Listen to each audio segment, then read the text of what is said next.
Kevin D. Thomas. Yes, sir. Give me 1 second.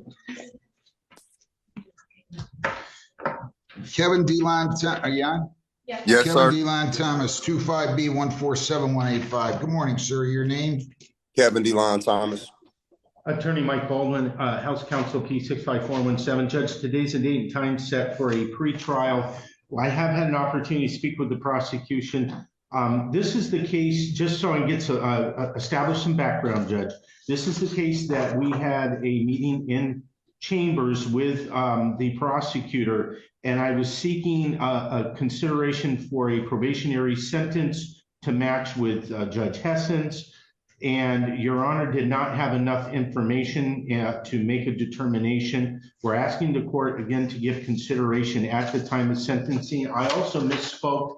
It was not a probation violation for having contact in this case based on the allegations that he's about to plead to. In fact, he wasn't even on bond. He was in warrant status. So Judge Hessen addressed that. He was sentenced subsequent to that. And now we're here today. So this did not cause a bond violation, and this did not cause a probation violation with Judge Coleman Hessen's case.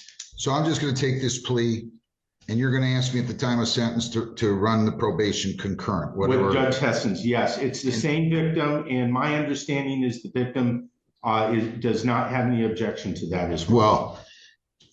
Well, I'm gonna look at the report, sir. I'm gonna take your plea. I'll look at the report, but I don't want you to think there's any promises being made. I know nothing about this, nothing about that case. I don't read police reports unless and until there's a conviction, and that's it. Do you understand that? Yes, sir. So if you plead to this, the possible penalties on a telephone harassment are up to 500 fines, 90 days jail, costs are all those. You understand that? Yes, sir. You're presumed innocent. They have to prove you guilty beyond a reasonable doubt. You have the right to remain silent. You have the right to a trial by court or jury. You have the right to question their witnesses, to bring in your own, to use the subpoena powers of the court to bring in those witnesses. If you plead guilty, you'll be giving up all those rights, and there will be no hearing or trial. Do you understand that? Yes, sir.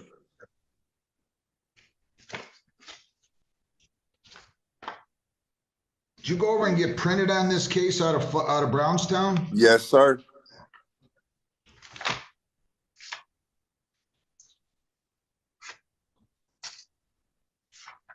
I went over there after my first court date last time. I went directly there. It was a lady officer who took my prints. Lisa, this is only 2 days old, this lien, and I don't see it on here. When did he go?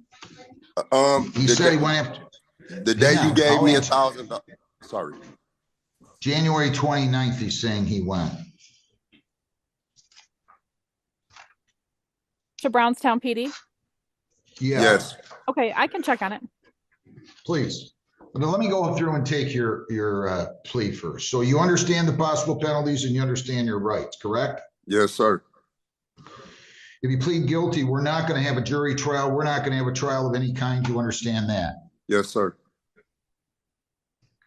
To the charge of telephone harassment, how do you plead? Guilty. On or about December 13, 2024, did you have any kind of contact with a person by the name of Siobhan Thomas by telephone? Yes. Was it phone calls, texts, what? Phone. I called to try to talk to my daughter. She's 7, and she hung the phone up on me. So then I called Brownstown Police and had them do a welfare check. All right. It says you contacted her repeatedly. Is that true? All right. Yes, sir. Well, I don't want you to answer till I clarify my question. Okay, I'm sorry. How many times on that date of December 13 of 24 did you contact her by telephone? I called it like 6 p.m. and then I called again. The first time she hung up, and then the second time she hung up, and then I called Brownstown Police because I haven't talked to my daughter in like 3 years. All right. Did you? Yeah, I think it was more the nature of the call as opposed to. Did you? Okay, I got it. Did you threaten her in any way? No. All right, so the complaint says you disturbed the peace and quiet of another by threatening physical harm or damage to any person or property in the course of a telephone call. Did you do that? No, sir. I got the police report. It doesn't say I threatened her. Yes, sir. I'm sorry. It's all right. Just answer my question. If you think you just went there and you didn't say anything and you called twice and she hung up, that's fine. Is that what you're telling me? Yes, sir. Call in the prosecutor. Ms. Coley Carter, can you come in here?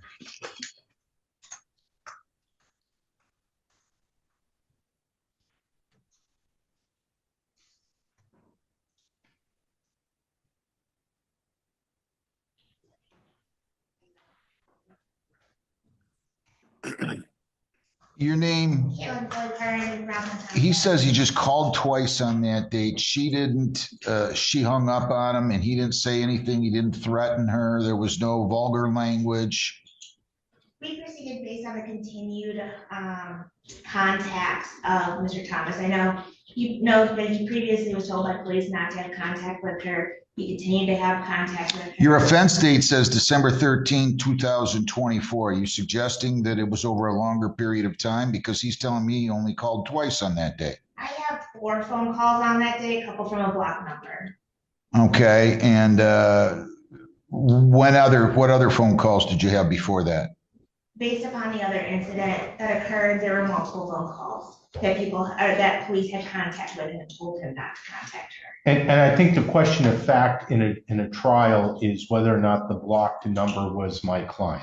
And he's willing to concede that he was calling this person when he knew or should have known that he was not supposed to be having contact. Yes, I called. Right. I did call, sir. I'm not going to say I didn't, but I didn't. Nobody I didn't threaten her. Okay. But you told me you only called twice. And now I'm hearing something about some other blocked. Hang on. I'm hearing something about another blocked call. Yes, sir. Did you call on some? Hang on. Did you call on some other phone?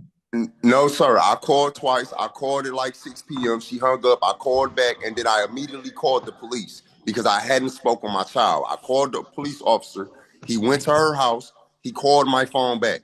When he called my phone back, he said, "Your daughter is fine. I seen her. I had contact with her." He said, "But do you know that you're not supposed to have any contact with her?" I said, "Yes, sir. I'm aware of that. But, I just haven't spoken with my child." So then he said, "Okay, well, you not have to have any contact with her." And then the next thing I knew, I had a warrant. I had an arraignment for this. But I did contact her. Let me ask you a question. Let me ask you a question. Yes, sir. Do you think you did anything wrong here? Yes, sir, I do. I believe she didn't want me to have any contact with her, and I should have immediately just called the police if I was concerned about my child instead of contacting her. But I did not threaten her in any form or fashion. I didn't go to her house. I didn't do anything like that. All right, okay. But you acknowledge you made some unwanted phone calls. Yes, Is that sir. True? Yes, sir. And it wasn't just December 13th. It was prior to that. That's what I had got convicted for. I got probation for that. That's what I got Ms. Nielsen for. That's what she's talking about. She's talking about that case. I'm already convicted for that. All right, okay, slow down. Yes, Slow sir. down. Did the police tell you that she didn't want you to call her anymore? Ms. Nielsen told me during my bond hearing, she said I was not to have any direct contact with her, but because we had a minor child together, she put it on record that I could have a third party call and then I could speak with my child. But I took it upon myself to call myself. So yes. See. So that's part of it. He was ordered not to have contact on the other case which preceded this one. Correct, Your Honor. I see. And even after Judge Heston ordered you not to have contact, you still did it, right? Yes, I called and tried to speak with my daughter. I did. Are you on probation or parole? Yes. Let me ask you this: Were you on probation or parole on December 13th? Oh no, 24? Sir. No, sir. Anybody forced you to plead guilty? No, sir. Please accept it. I'm ordering a pre-sentence report. I'm going to give you a sentence date. And Judge, hang on. Let me get a sentence date, and then we're going to move on. He's in a facility in an intensive inpatient. How long are you going to be there? I'll get out April 11th, sir. All right, let's set it after that, and you come here Yes, sir. after that to do your pre-sentence report, okay? Yes, sir. Yes, sir. April 23rd, Oh. at 8:30. April 23rd at 8:30, defendant to come to court after leaving inpatient on 4/11. Were you able to see that, Lisa? I don't see it on here. I don't Unless I'm see it, missing but it. I'll call over there. They could have made a mistake. Sir, can I tell you what happened when I was there? She after she took my prints, you guys' computer thing, she was trying to submit them, and she said it wasn't accepting, but then she signed my paper and gave it to me and told me she'd figure it out, and I left. She told me I could leave. I'll So contact Brownstown. That does happen every once in a while. All right, I'm gonna need you to go back over there and get your print taken. Yes, okay, sir. If we don't have, so here, do you have a pen there? I have my notes. I can put it in my notes, sir. All right, I want you to call probation. I Well, have let me a give you probation. It's wild. Good, you can talk to her, but why don't you call here the day you get out at 671, it's 734 Okay. 671 Yes, sir.